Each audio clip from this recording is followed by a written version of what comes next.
During the Talking Taiwan Election Tour, we plan to host 2 in-person events for our guests, supporters, and friends. The first event was held on January 19th at 4SC Crossfit's Xinjiang branch in New Taipei, thanks to TH Schee, who's been a guest on Talking Taiwan several times. In fact, episode 234 with TH is one of the top 5 episodes of 2023. You're listening to Talking Taiwan with your host, Felicia Lin.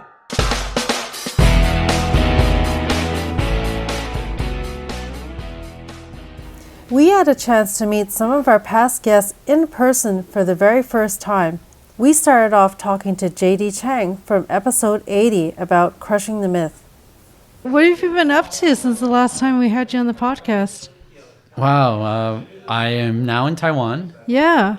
And I think when we talked on the podcast was right around, it must have been COVID times. Yes. Probably like a few years ago. Yeah. We did an episode about the whole quarantine procedure, and we actually took a soundbite from you for that episode. Yeah. Very cool. Yeah. But we talked about crushing the myth and all that when we last spoke to you.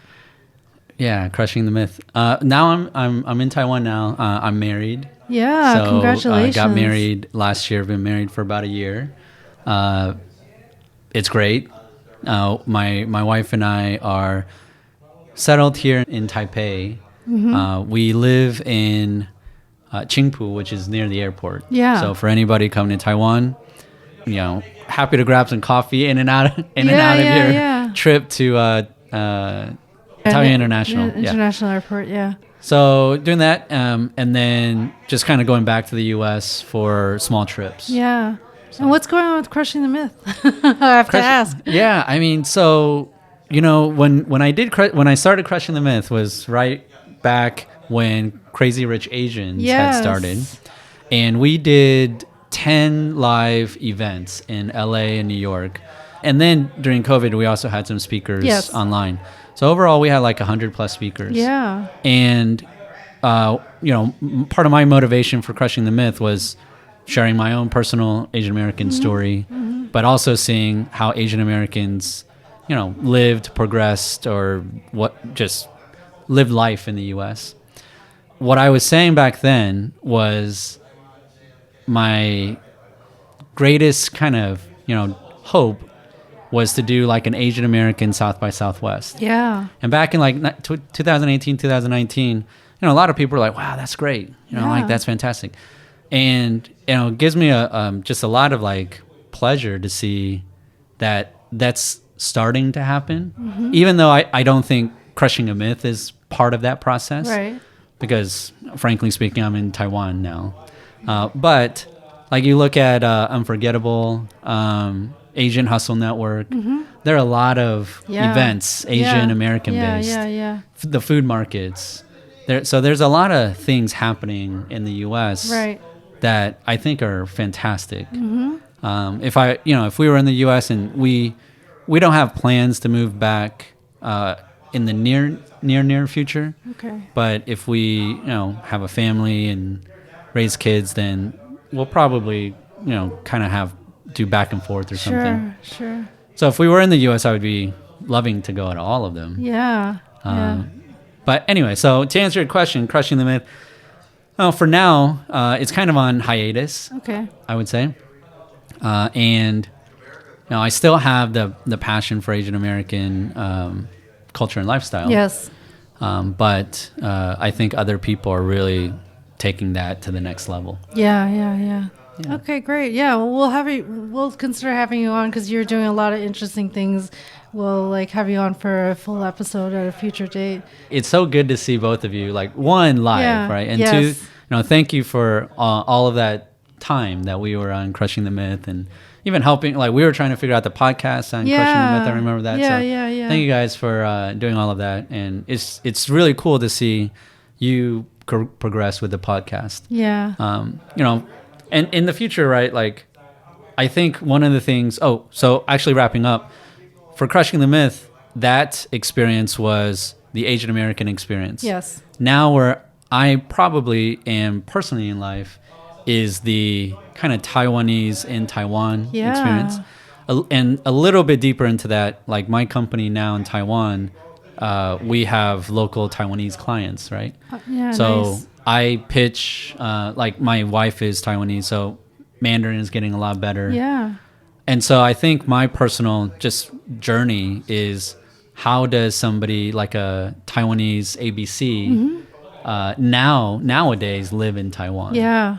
Yeah. So if there's any interest in that, I think so. then Definitely. yeah, I'd be happy Definitely. to talk about any Yeah, of that stuff. yeah. But definitely kudos and congratulations to the both of you. Thank you. So good to finally meet you in person. Absolutely, yes. Yeah. Good to see you. Next up was John Eastwood, who talked about legal reforms needed in Taiwan in episode 203. But it's so great to see you and meet you finally in person. Yeah, it's like especially when you've like communicated over a long period of time with somebody, you feel like you're meeting a movie star or something like that. When you finally, Oh no, don't say get that. it's after all the emails or messages and everything else like that, it's really great pleasure to see you. Yeah. So, this studio space is fabulous. Thank you. I know that you always have a lot of interesting thoughts, and we were talking a little bit earlier about the election that happened here, the presidential legislative election. You want to share any thoughts about that?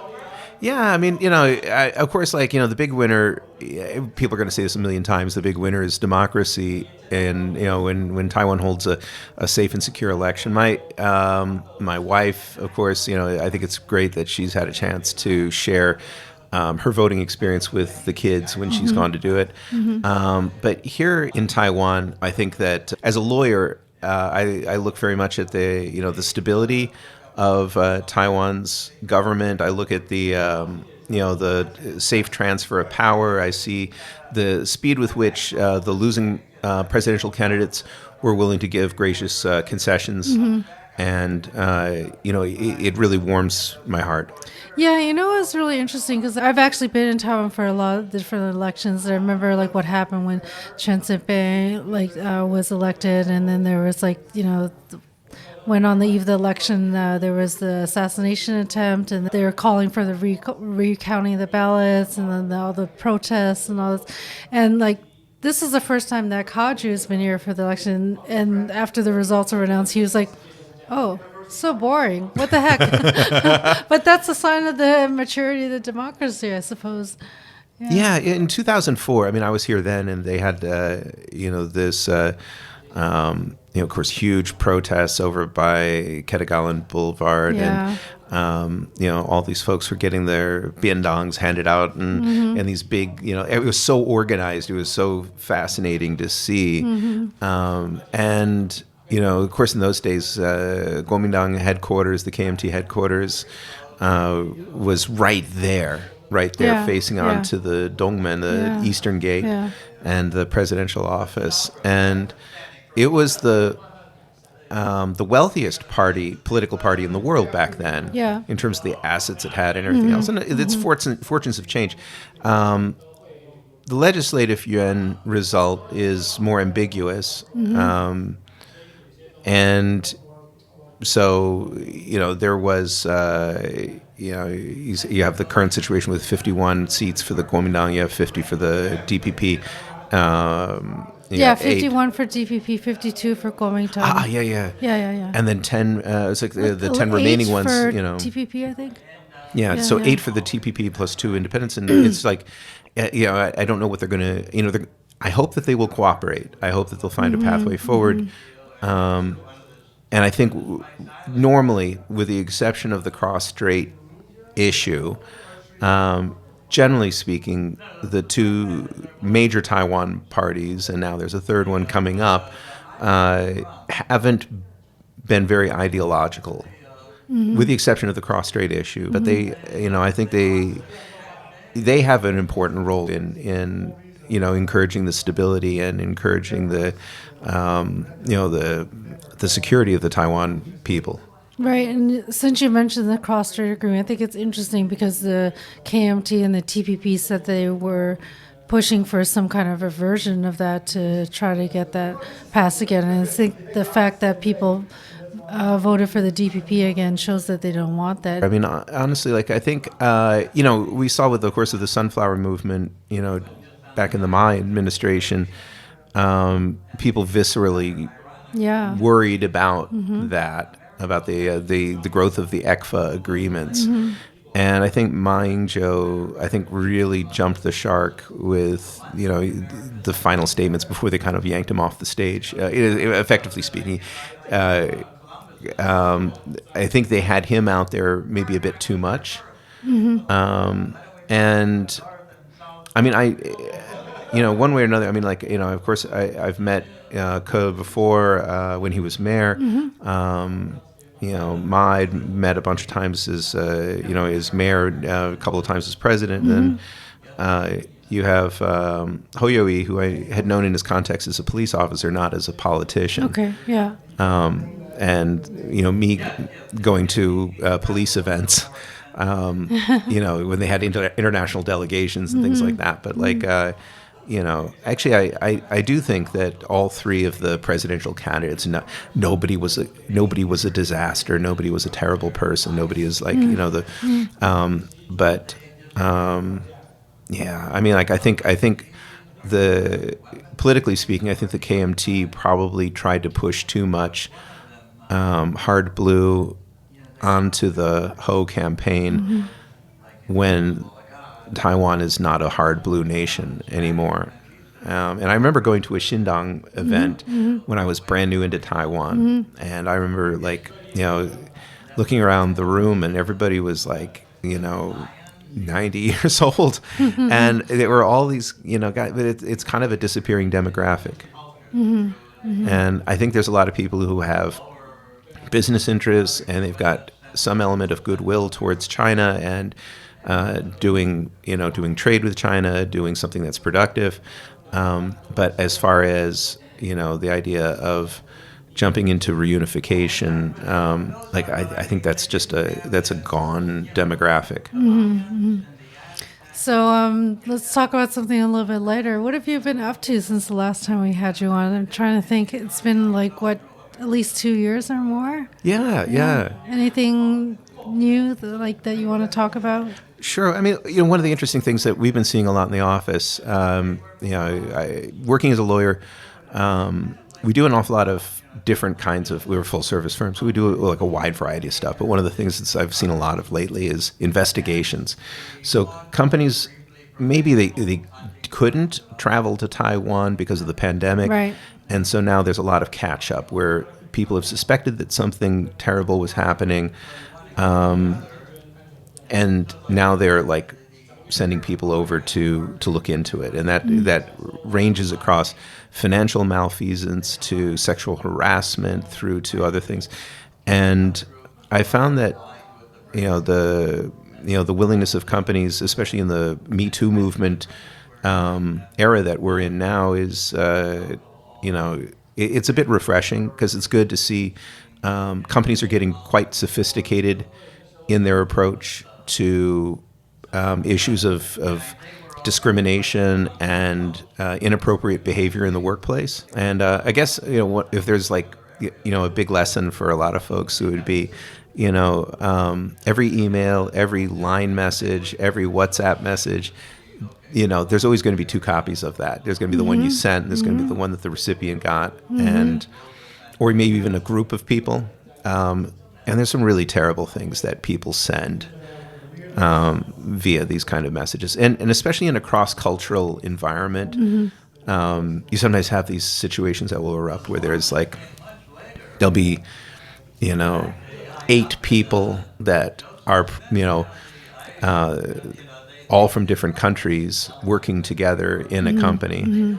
And, the way that one person will hear something that somebody said based on their language skills and their cultural background will come off very differently than someone from a different culture. Yeah. So I think, maybe what's come out of the Me Too movement is people are more aware of these things and what they say publicly or through line or different apps, right?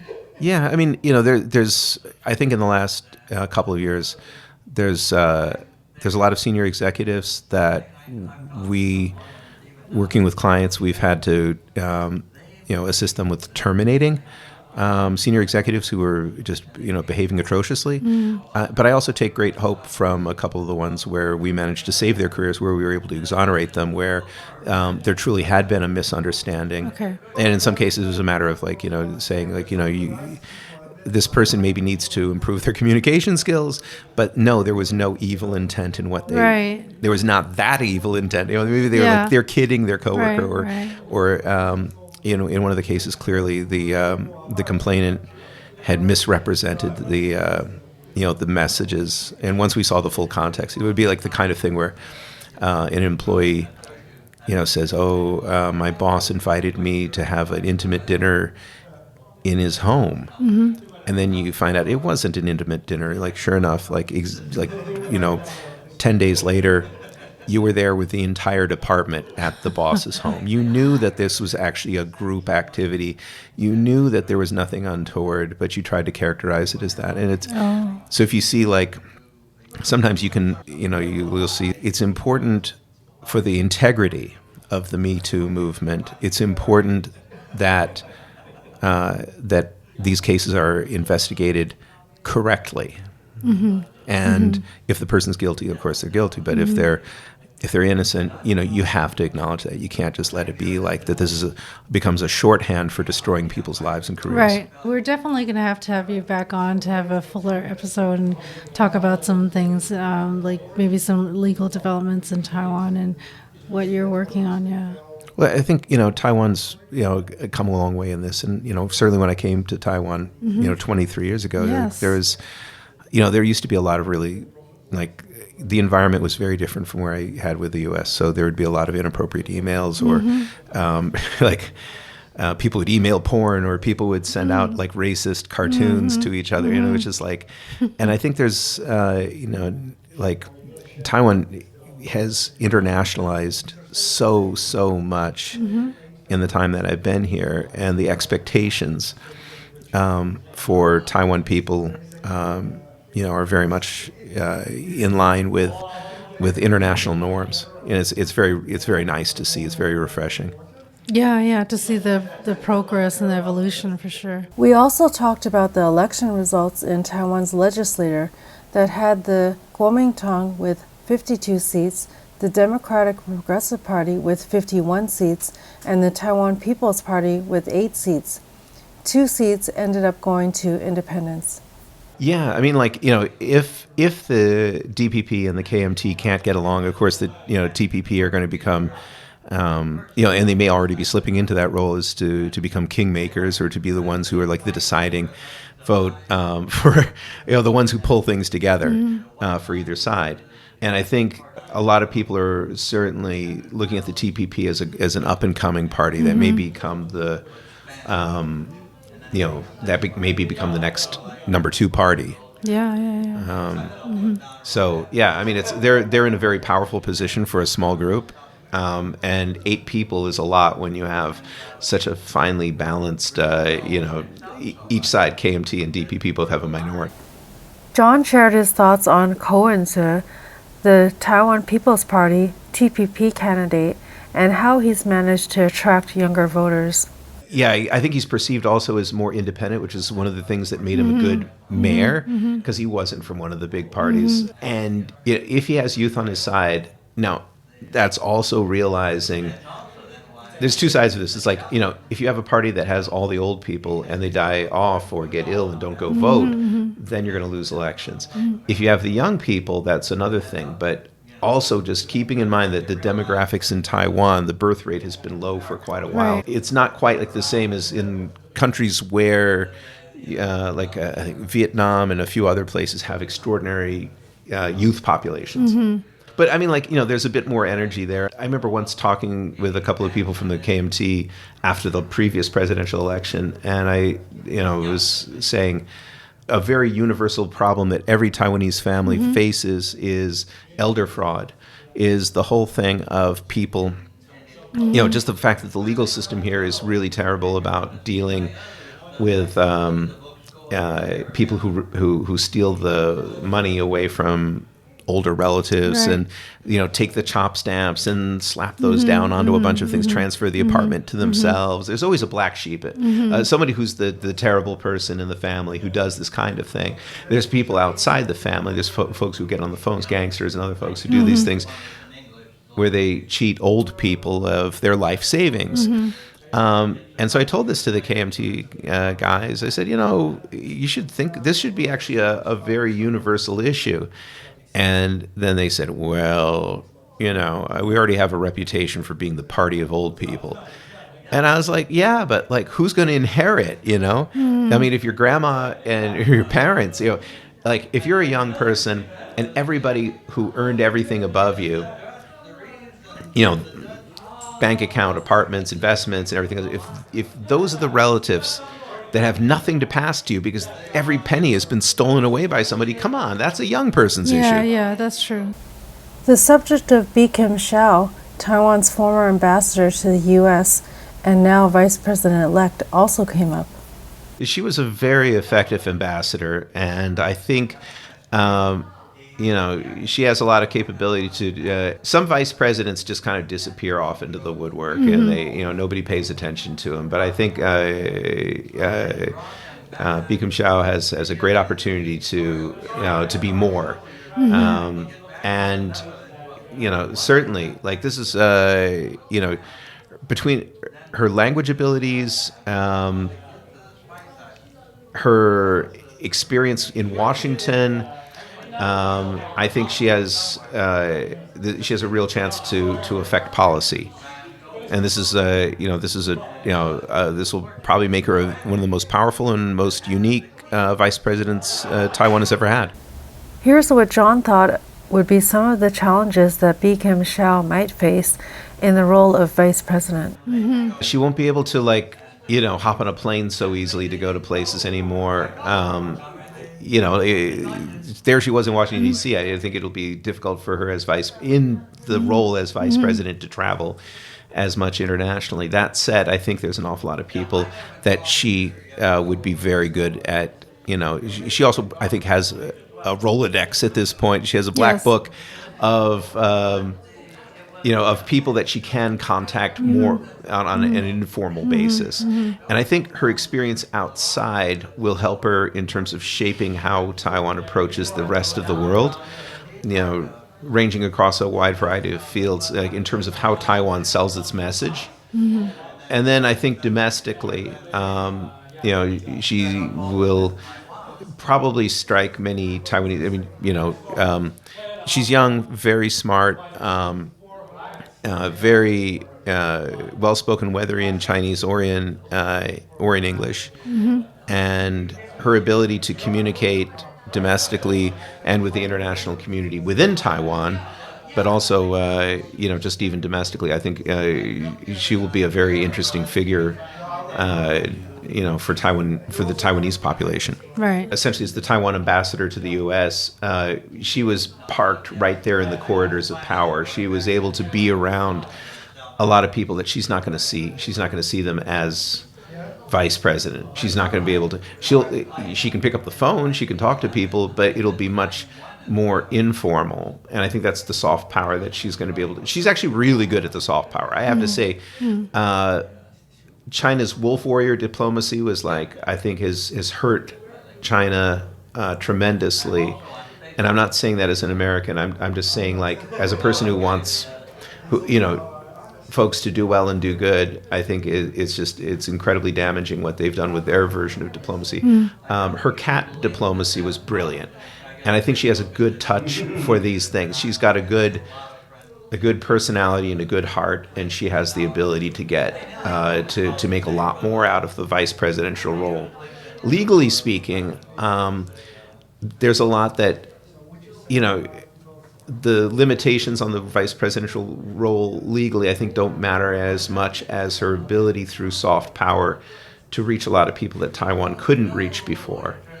And she's a very compelling vice presidential figure. She's not going to be a mere figurehead. She can be a person who people turn to and ask, "What do you think?" And she's going to really have an answer. I think one of the dumbest things that I mean, it was a disappointing thing. Yes. I mean, I'm actually like when it was a disappointing thing when they when in the midst of the presidential race when I think it was like Zhao he was trying to go after her for her anytime it was raised about her ethnicity. I think about my own children who are you know my own children are mixed and you know, to try to raise that as a you know, the fact that she had an American parent as if it's some sort of negative, or the place of her birth as if it's some sort of a negative, I think, you know, is silly and crazy. You know, it's you know, I want my children, my own children. I don't consider them to be half American and half Taiwanese. My children are not half anything. No, my children are both fully American and fully Taiwanese. And Bikram Xiao is fully Taiwanese, but has a unique background that she brings to the game. Yeah, and I think it's more important to look at the capabilities and the proven track record of anyone who's running for office, for sure. Yeah. Thank you so much for sharing your insights, and we hope to bring you back for a full episode at a later date. Oh, it was a great pleasure, of course, and it's so wonderful to see you guys in person live. Yeah, finally. Okay, so yes, Jerome Keating, here we are finally in person in Taipei. Oh, always glad to see you guys. Always good to have you back. Yeah, definitely.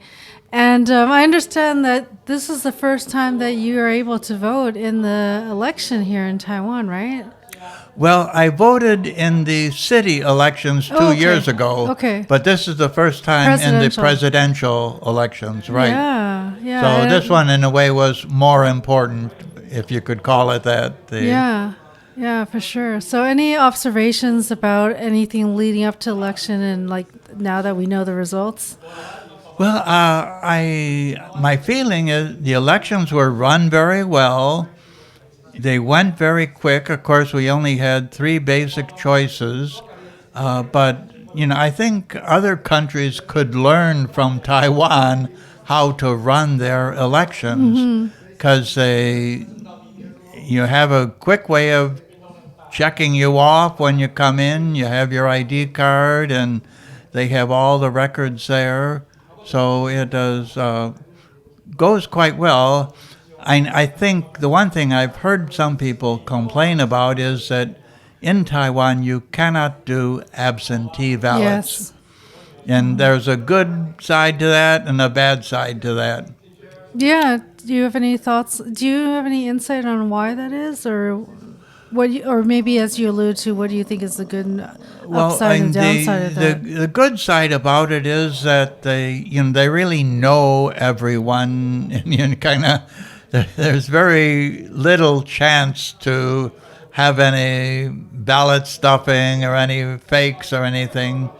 And the bad side is that, or the downside is that some people, if they want to vote, they got to come from the U.S.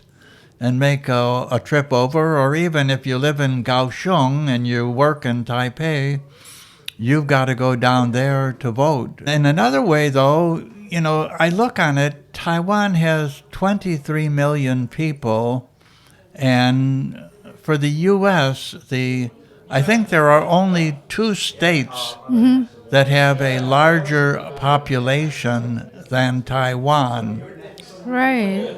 So most states could learn to do what Taiwan does. If you look on Taiwan as a state in the U.S., and could handle it quite handily. That would be my impression, that they could learn from Taiwan. And Taiwan has only been doing voting since really 92 for the legislature and 96 for the president. Right. So what are your thoughts on the outcome? We know that Lai got elected by 40%, and then we have the KMT that was like 30 something, and TPP that was 29. Well, of course, I had that piece in today's Taipei Yes. Times, and I can just kind of briefly go through that I obviously was very happy to see Lai win the presidency. Disappointing that they don't have a majority in the Li Fa-Yan. It was satisfying in the sense that despite all of China's bullying and trying to twist the election this way, China did not have that much of an impact on the election. The people voted the way they wanted to vote. Kopi, with the TPP party, they had a very respectable showing. But as I also mentioned in the article, that as a third party, I do not think that they will last beyond the next presidential election, because the party is mainly and all their legislators, they have 8 now, done by the party vote. They have no district legislators.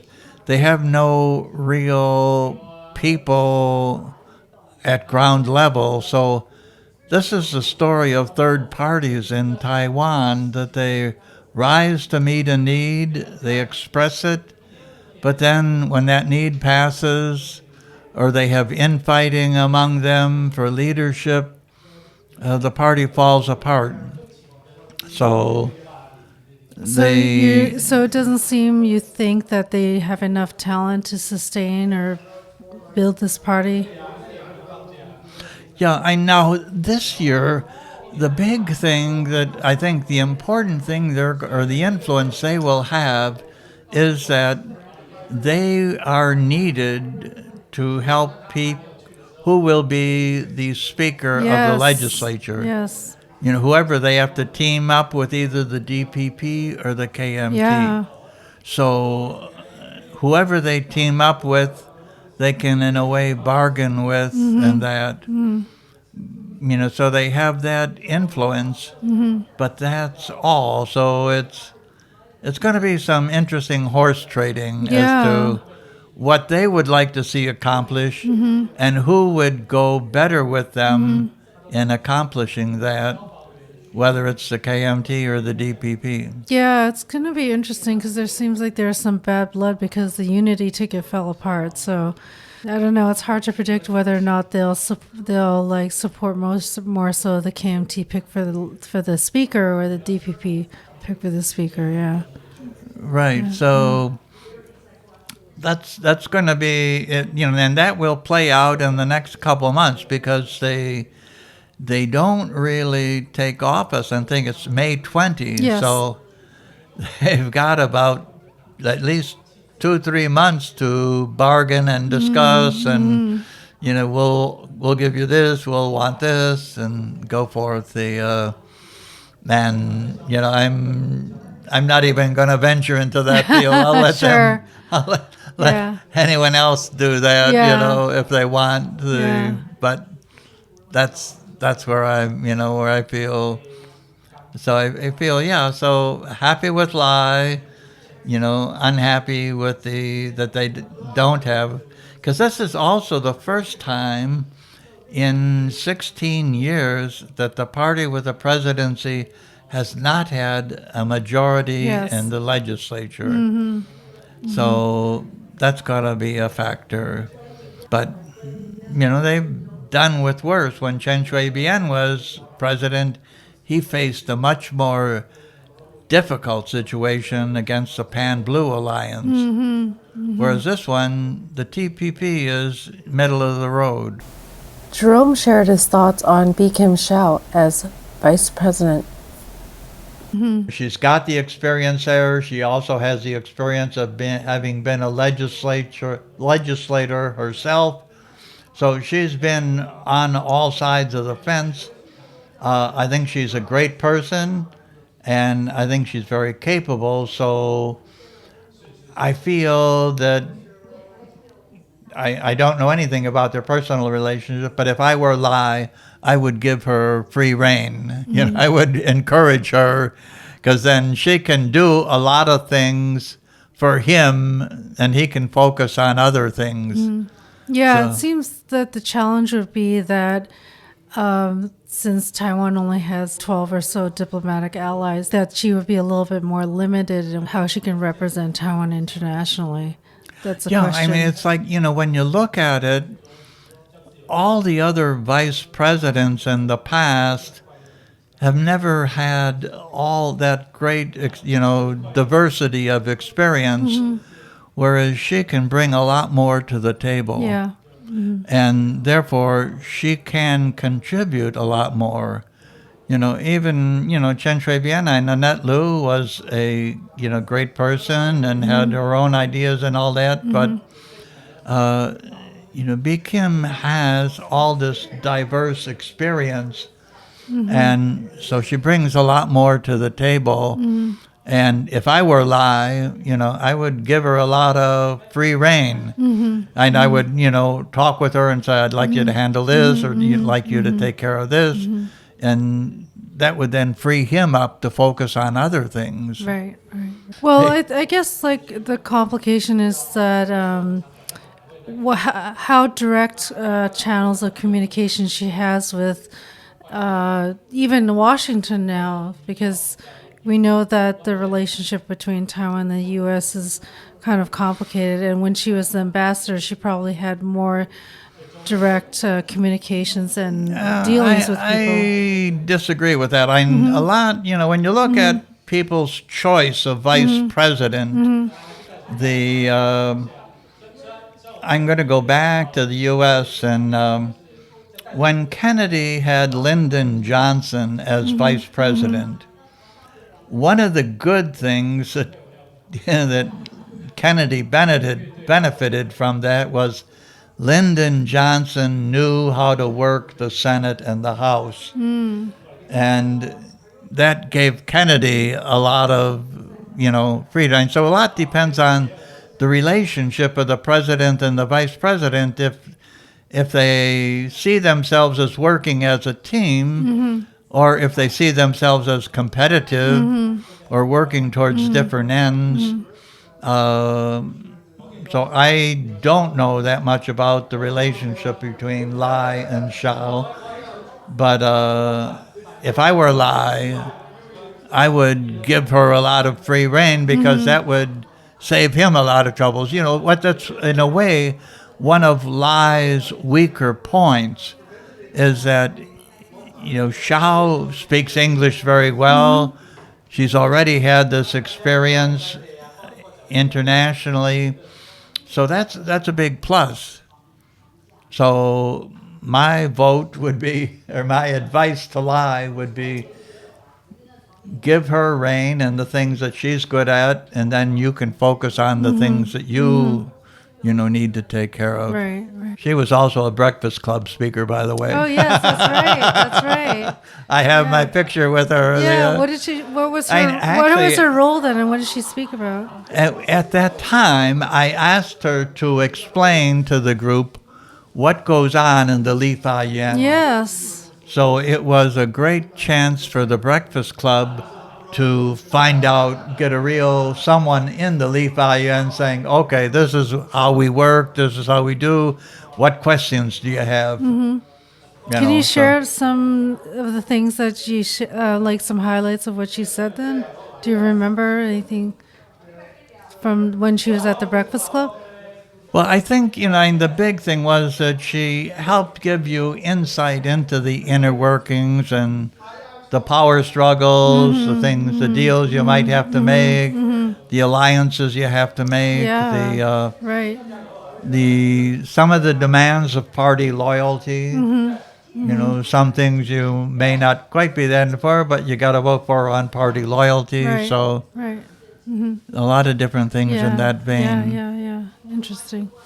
Jerome explained why he wrote in his recent Taipei Times article that he doesn't expect the TPP, the Taiwan People's Party, to survive to the next presidential election in 2028.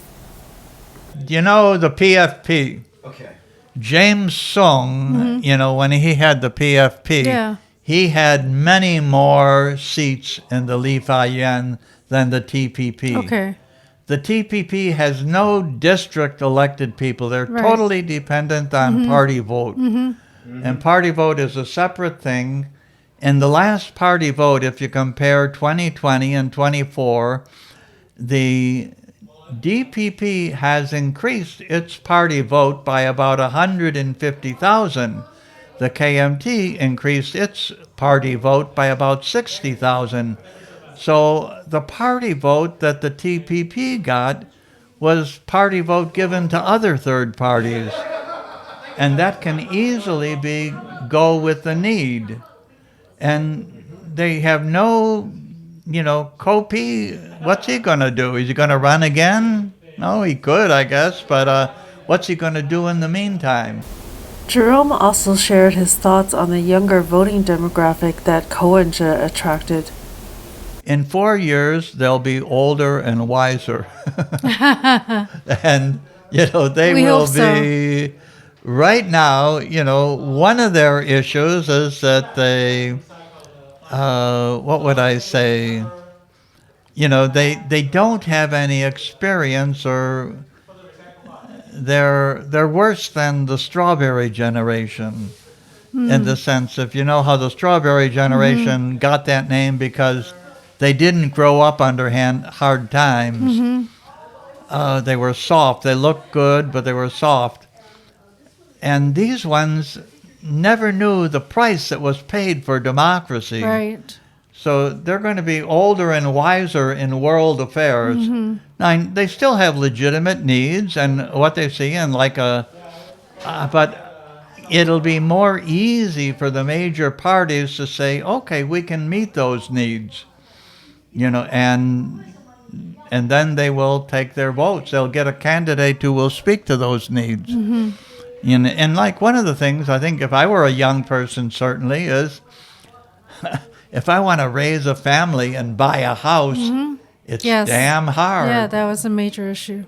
It's really the housing hard. prices, yeah. So I think, to me, the answer is they will be older and wiser in 4 years. They will have more experience with the world, more experience with their jobs. There will be newer people, but Kopi himself, what's he going to do for 4 years? Talk and talk? James Sung was much better skilled in all that. Kopi, he also got the name of the chameleon. He said there's the blue and we're white, but then he said I'm really deep green at heart. In one of my commentaries, I said, well, what color is he going to be when he talks to China? Is he going to talk red, or is he, I think his day is done, to be honest with you. James Sung was a much more capable, competent person. The PFP was a real voice. I still want to know the story of why James Sung, and, between him and Lien Chan in 2004, why James Sung ran as vice president and Lien Chan. I want to know what kind of deal they made there. Yeah, that's interesting. Because he had more votes in 2000 than Lien Chan. The natural choice would be he would run as president. Of course, Lien Chan would never want to be second again. Yeah. So I don't know. There's a deal there Yeah. that needs to be exposed. Yeah, that's interesting. Okay, anything else you want to share about what you've been up to? Or anything? No, Any news, I kind of, I guess, say it's going to be an interesting 4 years coming up. The one thing I do hope the KMT finally learns, they've got to get rid of the 1992 consensus. You know, that is a dead horse. Yeah. You know, it's a pariah, and anyone that says they believe it or favor it or anything, you know, anyone that knows the reality of the situation knows it's bullshit, basically. And Yeah. the people know it's bullshit.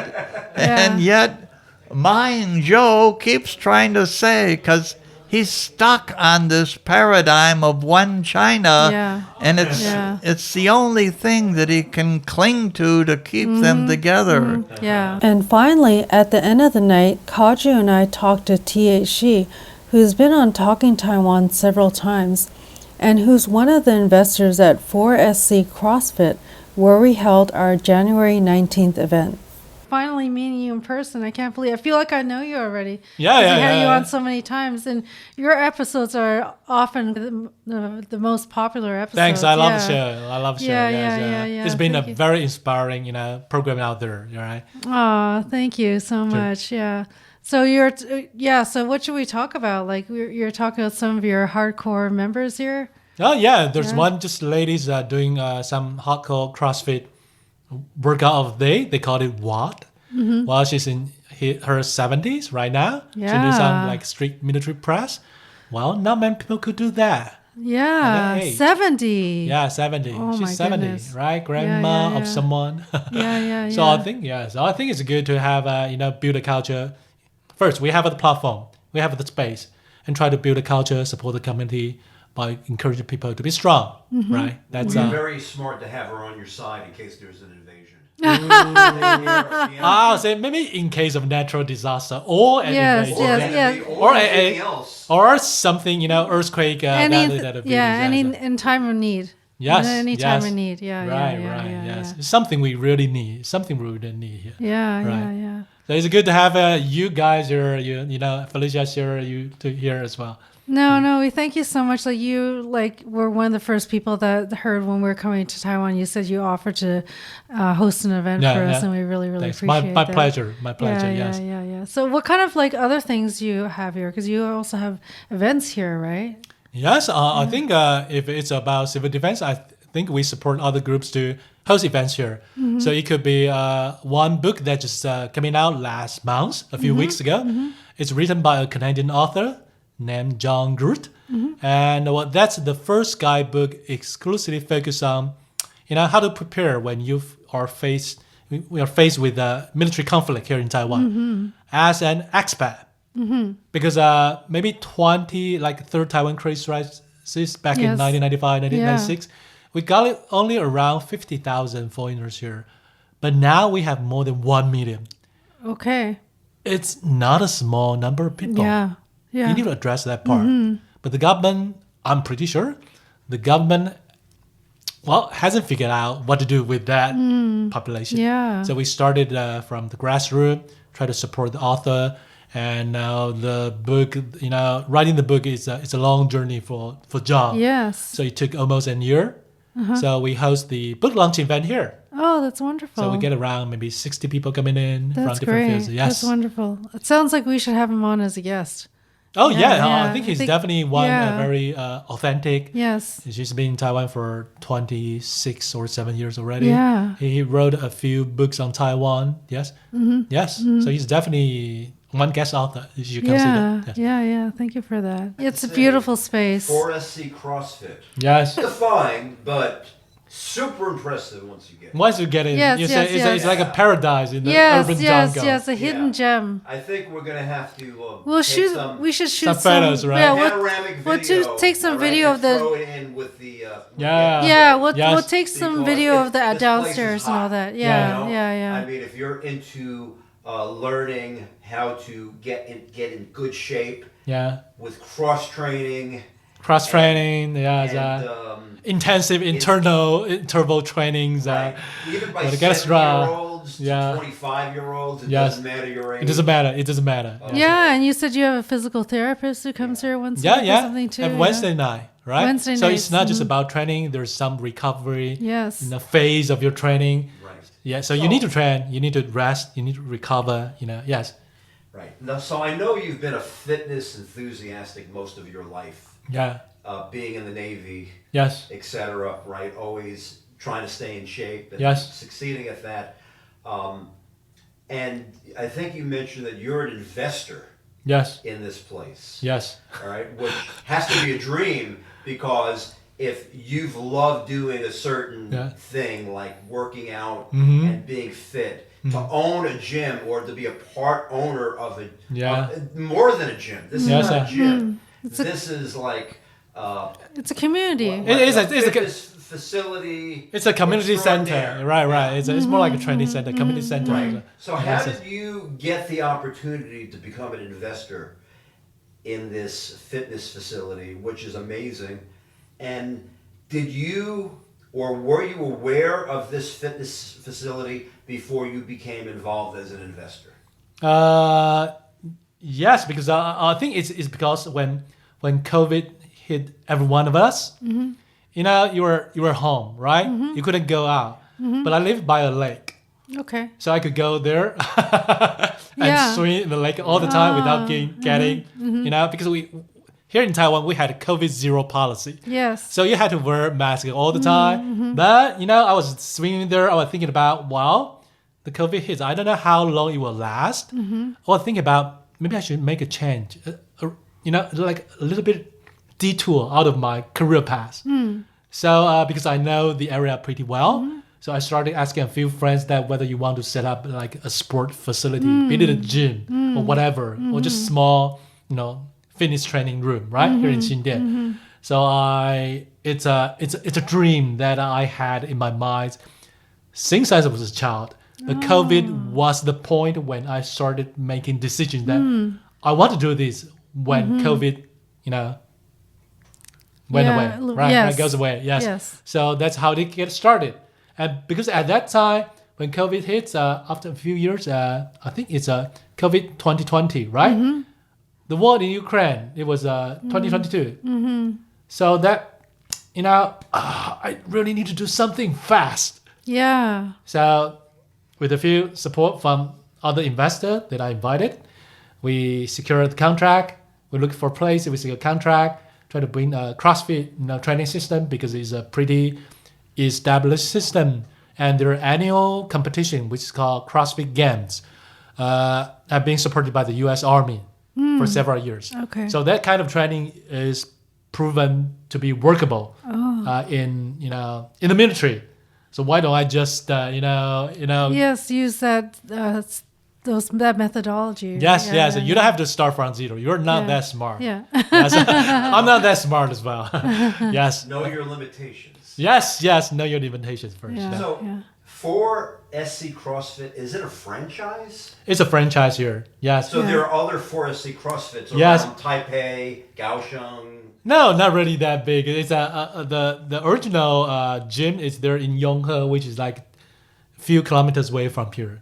So this is only the second one. Wow. So Okay. the brand was started 3 years ago. So we're actually in the third anniversary. Yes. I see. So basically, you got together 3 to 5 investors, Yes. and you were the spearhead of Yes. the group Right. because this was a dream of yours. Yes, I live here. I live in this district. I know the place pretty well.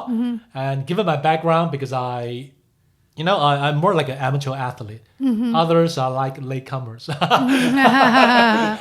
I'm sorry. It's just, I happen to be more senior than. Yeah, sure. Yeah. Well, then you deserve to be in that place Yes, and yeah. to lead the less senior Yes. members Yeah. to the promised land, so to speak. Yes. Okay, Sort of. fitness, the promised land of amateur fitness. Yes. Yeah. Sort of.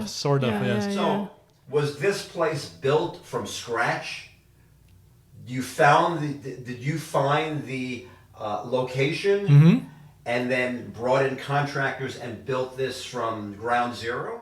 No, it's not really ground zero because it was a part of a campus that's been abandoned for long enough. So it's not decorated. It's pretty like a garbage place. Garbage dump. Yes. It's actually a recycling station outside. Oh. Yes, that's real garbage dump. Wow. Yes. So that wasn't a joke. It wasn't a joke, right? So we figured out, this is a nice place. It's big enough to accommodate a lot of people. We got the business model, we got the brand, we got existing user base who live near this new location. So we're not actually start from zero. So we take advantage of the building. Yeah. Awesome. Yes. And how long did it take to build this place 3 from months. the garbage dump? Oh. 3 months? Oh, 3 wow. months. 3 Wow. months. And you hired local contractors? Yes. Nice. Yeah. Because yeah, I know some good local contractors who are Oh, willing to. connections. Yeah, connections. You have to That- have connections. Experience, pretty experienced. They're willing to sacrifice their profit just do something special because this could be put into their portfolio. Yes. It's a different That's kind true. of gym that they've supported to build. So they wouldn't mind, giving us a huge discount. Yeah. Right? Oh, that's wonderful. Yeah. So the concept of Four 4SC SC, Crossfit. 4 seasons. It's basically 4 4 seasons. seasons. Yes. Oh, That hotel chain. Oh, Yeah, yeah. Design company called 4 Seasons. Oh, good, yeah, good. yeah. That's All right. interesting. Oh, that's funny. So the concept was already in place Yes, of the type of cross training, yes, the type of equipment that would be here, right? yes. The type of programs that would be in place.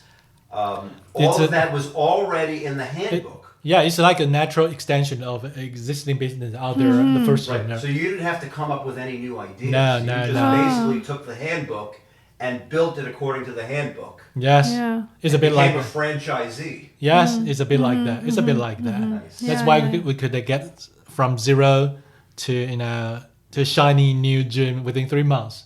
Yeah. But it took us a few more months to officially open this place. Yes. I see. Yes. So I would imagine being in interior design myself Yes. in the U.S. years ago. Yes. There were some challenges, like for instance, True. obtaining work permits, Yes. getting special permission, Yes. getting land ordinances, all of this type of thing in Taiwan or the equivalent. So can you explain what were the biggest challenges? For us, the biggest challenge is to agree because our landlord, which is is the biggest car manufacturing corporation group in Taiwan. They own this piece of land. They own this building. So the hardest part, challenging part, is to meet their standards because they're pretty established. There are a lot of legal barriers to overcome, right? Oh, You get wow. obtain a lot of Interesting. licenses. That's tough. Yeah. If they're willing to support you, it's very fast. So Right. it takes a lot of communication, internal Yes. communication. So before we really started the redesign, renovation, we engaged with them for like a year already. Ah, So it took way longer. lots of whining Yes. and dining. Oh yes, yes. Yes. It's year? the lead up. Then 3 months of actual execution.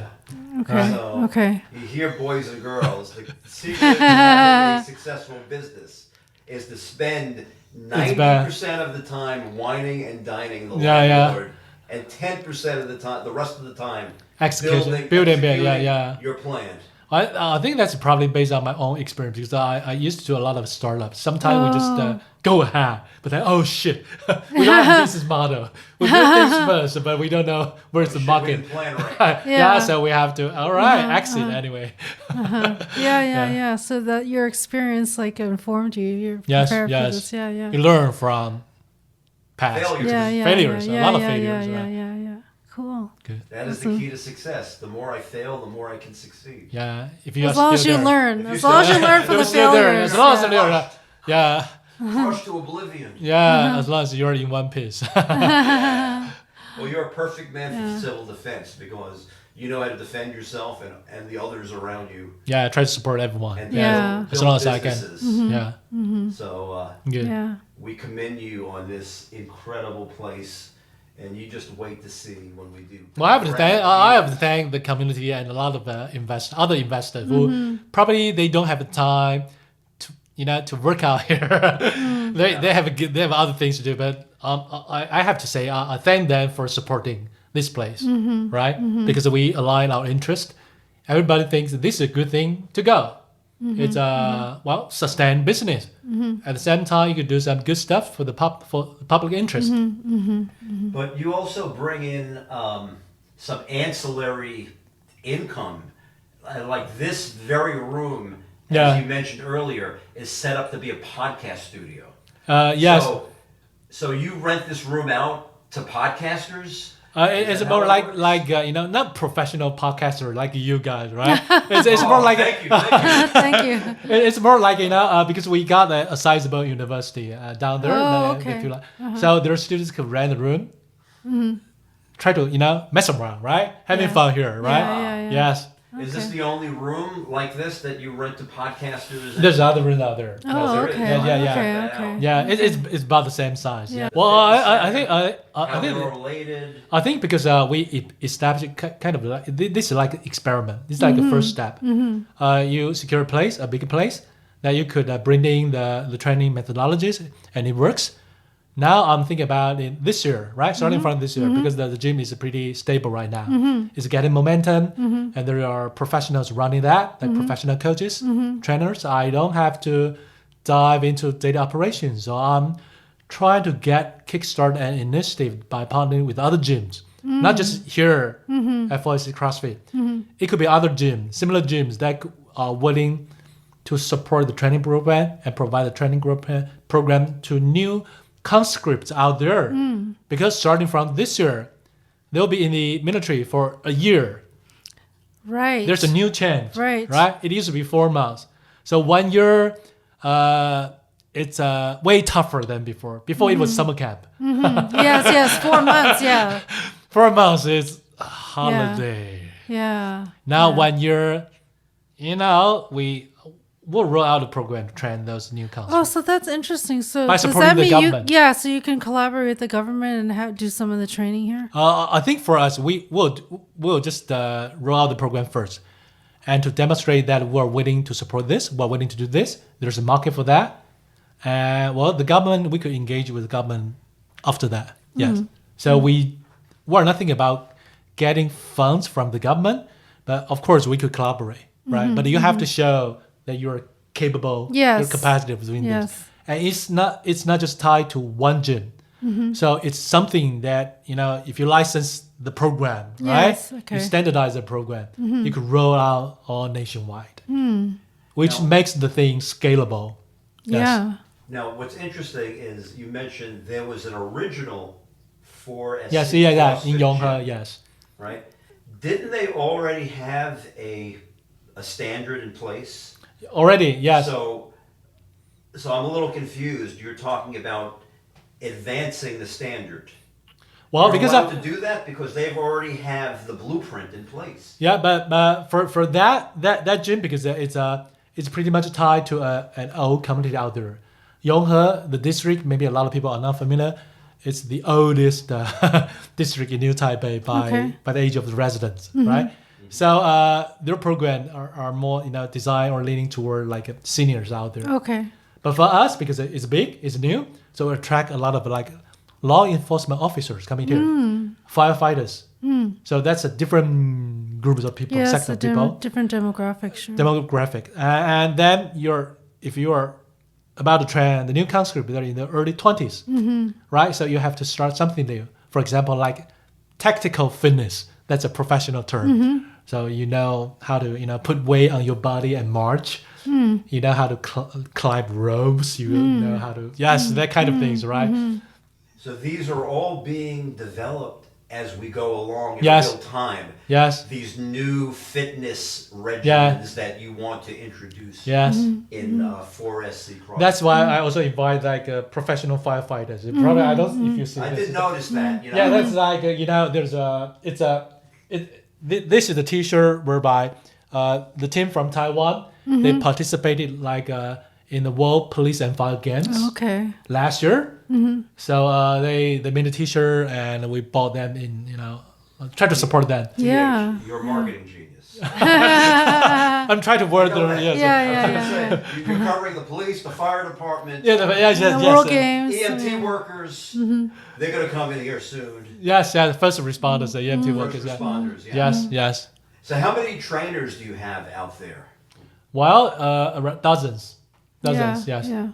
And how do you go find them? How do you qualify them? They have Well, to meet we're- a certain Do they have? threshold. Well, for example, because we have two systems. The first one is CrossFit. So you need to have you need to pass the CrossFit standard, like level 1 coach, level 2 coach. That's easy because it's all from the US. you need to take a test, right? All right, somebody has been doing that for long enough. The other part is like strength and conditioning. So there's a different system that's started from Taiwan. It's called Monster Strength System. Oh. Yes, so So you make them climb rope? Like time them? No, they don't. That's the CrossFit gym. So for the strength and conditioning, they do deadlift, powerlifting, that kind of thing. Olympic weightlifting.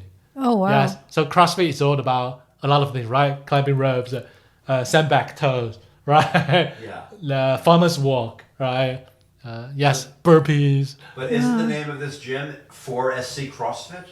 It's 4 seasons. So every season, you have different flavor of work. They call it workout of the days. So no matter what the season is, you could come here to train. We try to accommodate as many people as possible. Got it. Yes. Anything else you wanted to add here? No, I think you've got it covered. Yeah. Good. Yeah. Great. Wow, this is great. Yeah. Yes. Good And to see it. do you plan on getting more investment, like say from VC firms, to expand 4SC CrossFit, or is that not necessary? Well, I think the first thing is that gym is if you really want to make fast money, gym is not the right topic. Okay, right. Well, Okay. if you want to make some money out of the gym, well, that's doable. For me, well, it can be some other, just like the program that I'm alluding to, right? You could license the program to Yes. other gyms out there, so you don't really have to build a new gym, Right. right? Right. You want to scale. This is like you want to prove it works. It's better to have your gym first because you can control every element of the things here. Then you could, right? Yeah. Speaking of control, how often are you here, looking out after? Well, for now, when it got started like a few months ago, I had to be here like 8 a.m. to 10 p.m. Oh, wow. for 3 months. Oh, wow. Really? Oh, wow. For 3 months. Oh, wow. I have to figure out a lot of things. So Yeah, I was the yeah. acting chief operating officer at that time. right. Right? Wow. COO. You had to be here. Yes, But yes. you have 3 other partners, do you not? Yes. So because there's another gym out there, right? Okay. Then after that, we hired a professional, like a operational manager. Right? She took care of everything. So I'm released from that Yes, part of the operation. daily, yeah. Now for me, it's like maybe 20% of my time I'll be here. 20%. So basically, like 2 days per week, you're here. Less than 2 days. Less than 2 days per week. Yes. And the operations manager runs the gym. Yes. Yes. And you trust them because Yes. you interview them Yes. and vetted them out very carefully. She's young. She's professional. She's been in the business for 12 years.